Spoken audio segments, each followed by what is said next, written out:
veíamos para nada esta crisis como una oportunidad y ya el primer día con unas cervezas ya hicimos el primer tema, lo colgamos y ya nos liamos. Ya, mal. Ya nos liamos.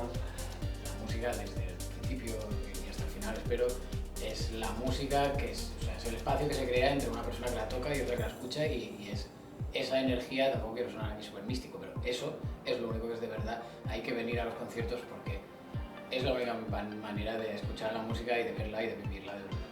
Bueno, yo creo que venir aquí a Valencia y en concreto aquí al Palacio de los Congresos ha sido una experiencia súper guay, que yo creo que la poca experiencia que tenemos nosotros en conciertos en estas condiciones de pandemia ha sido en general muy gratificante. O sea, sí que tiene sus peros, el sentarte separado con la mascarilla, las limitaciones las tiene, pero más limitados estábamos cuando estábamos en casa, ¿no? Y tratar de olvidarte de que llevas la mascarilla